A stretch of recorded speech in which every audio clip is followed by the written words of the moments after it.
Anyone remember that weird mummy action movie that came out a couple years ago? It was supposed to kick off the Dark Universe and lead to a complete reboot of the Universal Monsters, with Bride of Frankenstein planned next and The Invisible Man starring Johnny Depp. At the time, I was really excited for the idea. I'm a big fan of the classic film series, so to see a modern-day interpretation would have been fun, even though they seemed to be aiming for something like The Avengers rather than the gothic horror that came previously. The Mummy was a flop, so these plans were abandoned for the most part, but somehow Blumhouse got involved with their Invisible Man reboot, and went ahead with upgrade director Leigh Whannell. Blumhouse has been knocking horror movies out of the park, and giving it a smaller budget and making it modern day only raised my hopes. The Invisible Man is my favorite Universal monster movie. It has the right mix of frights and laughs, has a perfect performance from Claude Rains, and has one of the best monster sequels with The Invisible Man Returns. There's been numerous adaptations since, but none of them have been able to strike the same kind of genius that was done in 1933 and in 1940. The original series has a variety of unique scenarios, using the H.G. Wells novel as inspiration. The Invisible Agent involved World War II, The Invisible Woman was a comedy, the character was even featured in a hilarious Abbott and Costello spoof, but I still have been waiting for something to be just as brilliant as the debut film.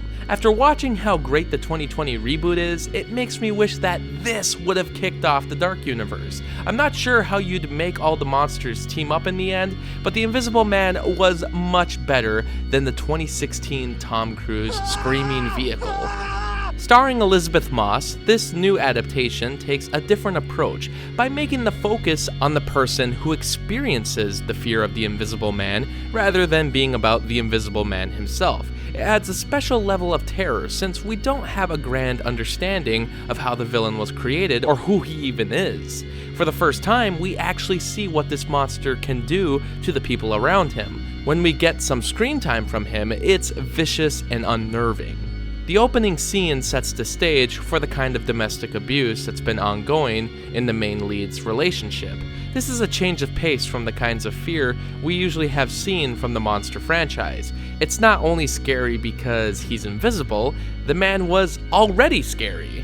The settings and designs have a sleek, casual look, which separates it from the previous incarnations. It doesn't give the impression of a small budget, but really goes to show how they managed to work with so little. I like the technological way they brought the horror icon to the 21st century. It's believable for a science fiction thriller, and the logic and ideas never become laughable, making C's descent into madness more real and tragic. Elizabeth Moss gives an impressionable performance. Her ups and downs are always detailed and identifiable. It's rare for me to not question the motives and progression of the main hero, no matter how good the horror film is, but she kept me sucked in from the beginning, except when she cuts her wrist open, which, did I watch that wrong? A wound like that would have been a little more dangerous, don't you think? I mean, wouldn't she have been bleeding for the rest of the runtime or eventually passed out?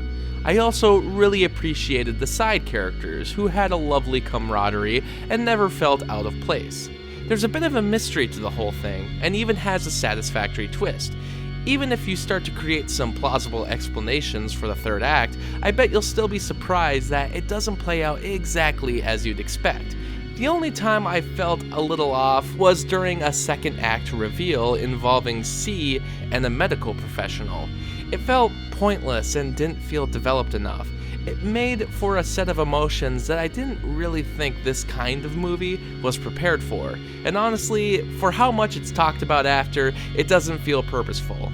However, just like Upgrade, this was yet another surprise from Leigh Whannell that takes an old idea and makes it one of a kind. I hope this leads to more monster reboots, and I'll give The Invisible Man 4.5 out of 5 stars, an ideal horror thriller.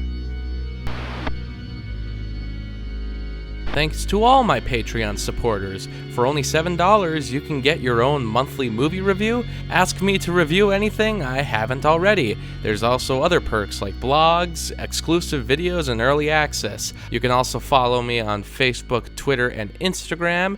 And thanks so much for watching this video.